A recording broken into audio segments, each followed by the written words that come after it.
नमस्कार दोस्तों। आज शुरू करते हैं सबसे पहला पाठ। फूल हमेशा मुस्कुराता। ये एक कविता है। चाहे बहे हवा मतवाली, फूल हमेशा मुस्कुराता।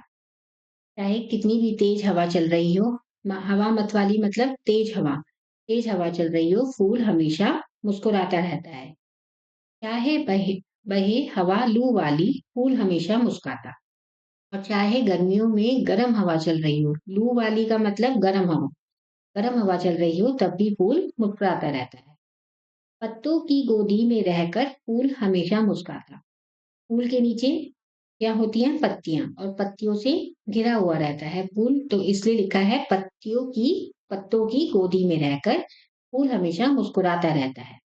कांटों की नोकों को सहकर फूल हमेशा मुस्कुराता। फूल की जो टहनी होती है, किसी किसी फूल की टहनी में कांटे भी होते हैं। उनकी नोक जब फूल को चुभती है, तब भी वो मुस्कुराता रहता है। ऊपर रहे डाली पर खिलकर फूल हमेशा मुस्कुराता। जब वो डाली पर होता है फूल, तब भी मुस्कुराता रहता है। और नीचे टपक धूल में मिलकर फूल हमेशा मुस्कुराता। और जब फूल मुरझा जाता है और नीचे गिर जाता है, मिट्टी में मिल जाता है, तब भी वो मुस्कुराता रहता है।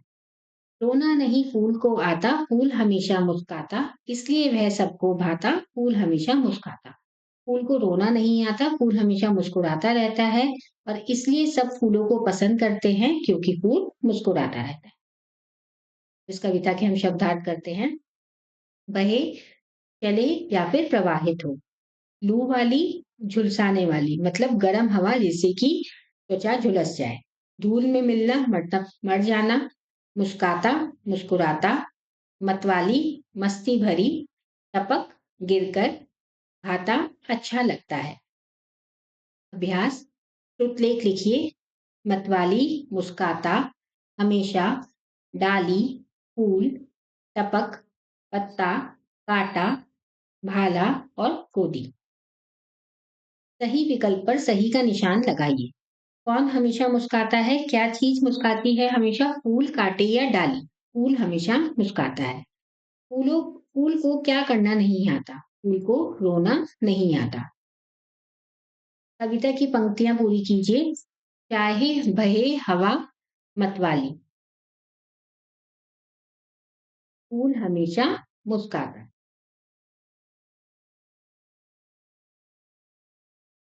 चाहे बहे हवा लू वाली, फूल हमेशा मुस्काता। पत्तों की गोदी में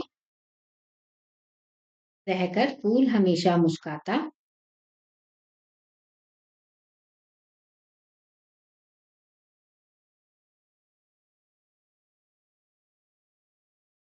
कांटों की नोकों को सहकर फूल हमेशा मुस्काता।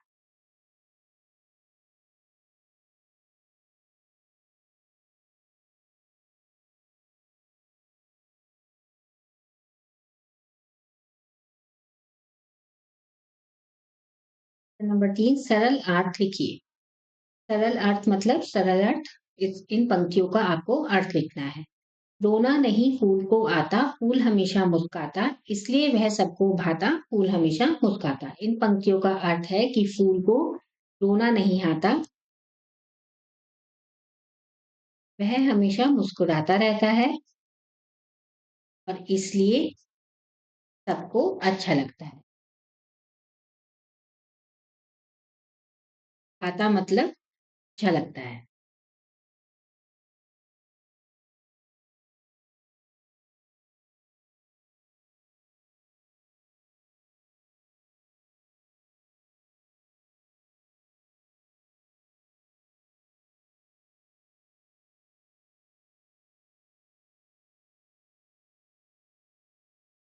इसलिए सबको फूल अच्छा लगता है, क्योंकि वह हमेशा मुस्कुराता रहता है। प्रश्न नंबर 4, निम्नलिखित प्रश्नों के उत्तर लिखिए। फूल किन किन परिस्थितियों में मुस्कुराता है? फूल जब हवा बहती है तब मुस्कुराता है। जब लू चलती है तब भी फूल मुस्कुराता है। पत्तों की गोदी में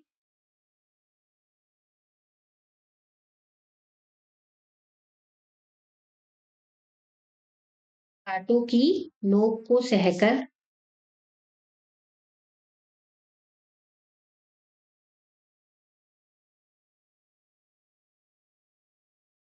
और डाली पर या डाली से गिरकर भी या नीचे गिरकर भी फूल मुस्कुराता रहता है। इन सभी परिस्थितियों में फूल मुस्कुराता रहता है। यह कविता किसने लिखी है? इस कविता के कवि कौन है? यह कविता लिखी है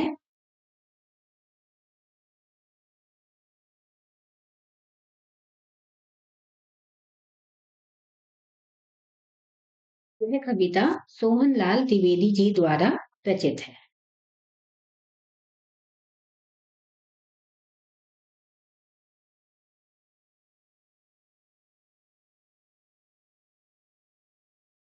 कवि हमें क्या सीख दे रहा है?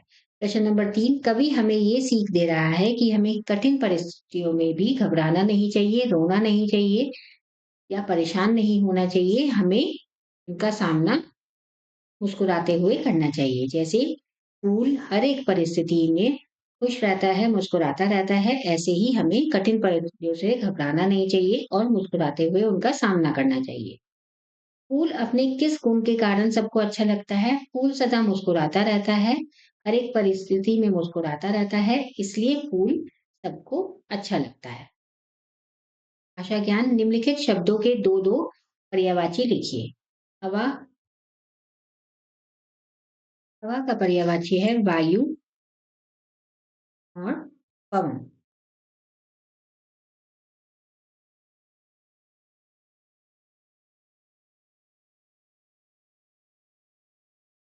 फूल का पर्यायवाची कुसुम, सुमन। मूल, रज या गण। हमेशा, सदा या फिर सदैव।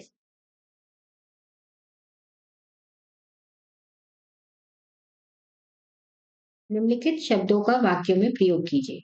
मुस्काना, मुस्काना का आप लिख सकते हैं कि हमें कठिन परिस्थितियों में भी मुस्काना चाहिए। कांटो, फूल कांटों में घिरकर भी मुस्कुराते रहता है। रोना, आप यहाँ पर लिख सकते हैं बच्चे ने खिलौने खिलौना देखकर, या फिर आप ये ऐसे लिख सकते हैं बच्चे ने डॉक्टर को देखकर रोना शुरू कर दिया। टपक, टपक का आप लिख सकते हैं पेड़ से फल टपक रहे हैं। प्रश्न नंबर 3, वर्णों के मेल से शब्द बनते हैं। जैसे पा पे बड़े की मात्रा ल फूल, ऐसे ही पा पे आदत है और फिर तै पे आ की मात्रा पत्ता। नीचे चित्रों के नीचे लिखे फूल और पत्ता शब्द हैं जो कि वर्णों के मेल से बने हैं। अतः हम कह सकते हैं कि यह शब्द एक से अधिक वर्णों का समूह होता है और उसका कुछ ना कुछ अर्थ निकलता है। जिन शब्दों का अर्थ निकलता है उन्हें सार्थक शब्द कहते हैं और जिन शब्दों का अर्थ नहीं निकलता उन्हें निरर्थक शब्द कहते हैं। यहाँ पर इस एक्सरसाइज में निम्नलिखित वर्ण समूह में से आपको सार्थक शब्दों पर गोला बनाना है। जैसे कोबस कोई शब्द नहीं होता, ऐसे ही लघु कोई शब्द नहीं होता, फूल एक शब्द होता है। सबको भाता, टाका, काटा, तो यहाँ पे सबको, भाता और काटा, ये तीनों सार्थक शब्द हैं।